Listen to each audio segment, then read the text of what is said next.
Pemerintah mengambil langkah signifikan untuk membenahi integritas pasar modal. Indonesia menyusul penurunan tajam indeks harga saham gabungan atau IHSG belakangan ini. Bursa Efek Indonesia atau BEI akan segera menjalani proses demutualisasi, yakni perubahan status dari organisasi nirlaba berbasis keanggotaan menjadi perusahaan publik yang kepemilikannya terbuka bagi pihak luar.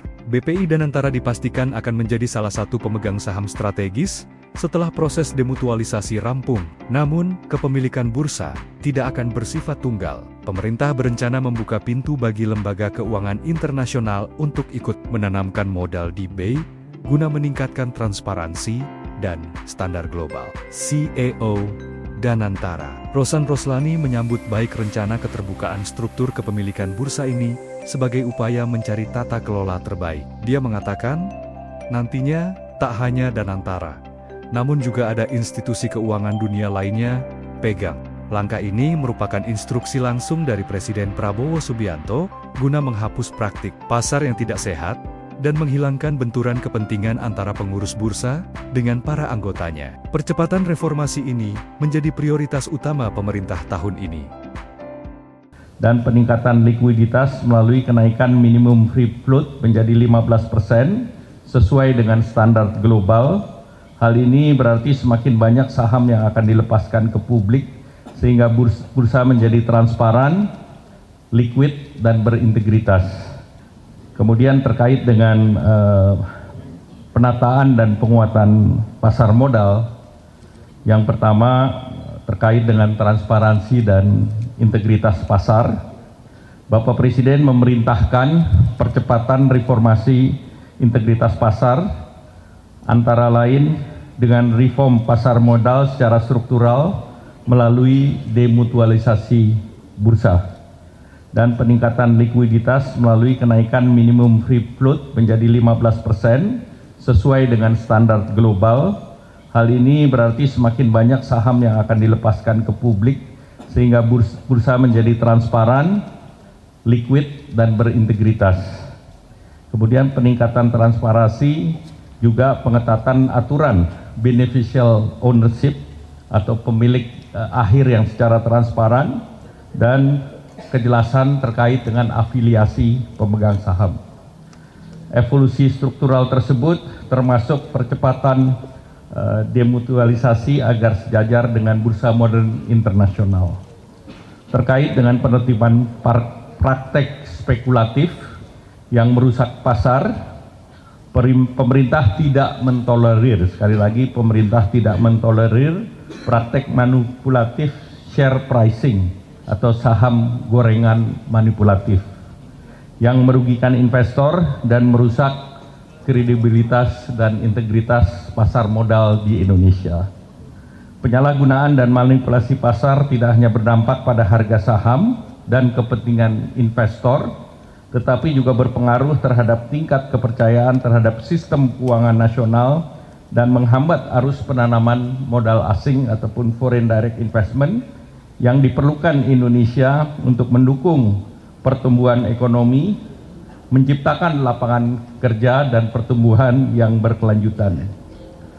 Poin ketiga terkait dengan penegakan aturan dan sanksi hukum, Bursa Efek Indonesia bersama aparat penegak hukum akan melakukan tindakan tegas terhadap siapapun pihak yang bertentangan dengan peraturan bursa, POJK, Undang-Undang Jasa Keuangan yang berlaku.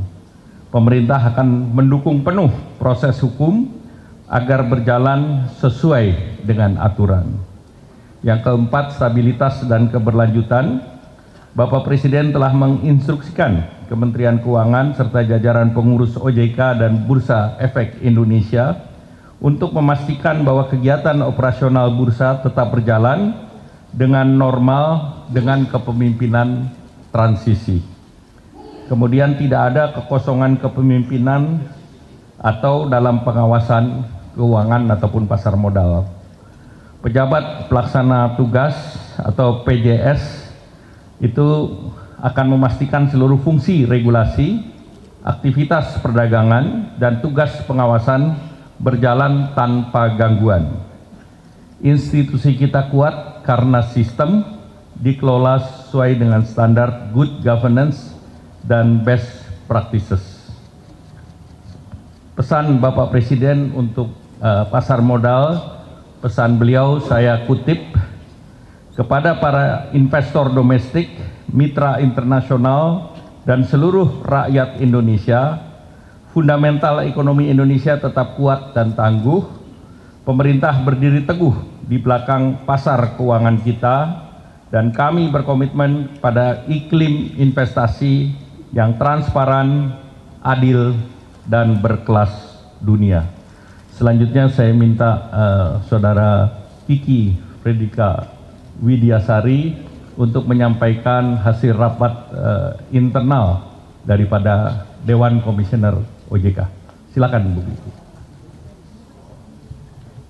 Terima kasih Pak Menko, saya hormati Pak Menko, Pak Mensesnek, Pak Menkyu, Pak Rosan, Pak Doni, Pak Hasan, dan rekan-rekan dari SRO, Pak Samsul dan Pak Jeffrey. Baik, selamat malam, Assalamualaikum warahmatullahi wabarakatuh. Salam sejahtera untuk kita semua, terima kasih rekan-rekan. Izinkan saya menyampaikan beberapa hal. Yang pertama, sebagaimana teman-teman media ketahui, bahwa kemarin 3 anggota Dewan Komisioner OJK mengundurkan diri, yaitu Pak Mahendra Siregar sebagai Ketua Dewan Komisioner, Pak Mirsa Aditya Suara sebagai Wakil Ketua, dan juga Pak Inarno Jayadi sebagai Kepala Eksekutif Pengawas Pasar Modal, Derivatif, dan Karbon telah mengundurkan diri. Oleh karena itu, tadi siang ya sampai dengan sore tadi, anggota Dewan Komisioner telah melakukan rapat Dewan Komisioner dan sesuai dengan ketentuan yang ada di Undang-Undang Nomor 21 Tahun 2011 dan juga dikuatkan dengan Undang-Undang Pengembangan dan Penguatan Sektor Keuangan Nomor 4 Tahun 2023, kami telah memutuskan yang pertama mengangkat saya, Frederika Widiasari Dewi, sebagai pejabat sementara Ketua dan juga Wakil Ketua Dewan Komisioner OJK. Sementara tugas kami sebagai Kepala Eksekutif Pengawas Perilaku Pelaku Usaha Jasa Keuangan Edukasi dan Perlindungan Konsumen juga tetap kami emban. Selanjutnya Pak Hasan Fauzi diputuskan di dalam RDK tersebut menjabat sebagai pejabat sementara Kepala Eksekutif Pengawas Pasar Modal, Derivatif, dan Bursa Karbon, dan juga tetap merangkap sebagai Kepala Eksekutif Pengawas Inovasi Aset Keuangan Digital dan Kripto. Seperti itu. Jadi tidak ada kekosongan yang bisa kami sampaikan, dan kami memastikan bahwa seluruh kebijakan, program kerja, tugas OJK terlaksana dengan baik sebagaimana mestinya, dan kita tetap mengedepankan yang terbaik ya untuk kemajuan stabilitas di sektor jasa keuangan.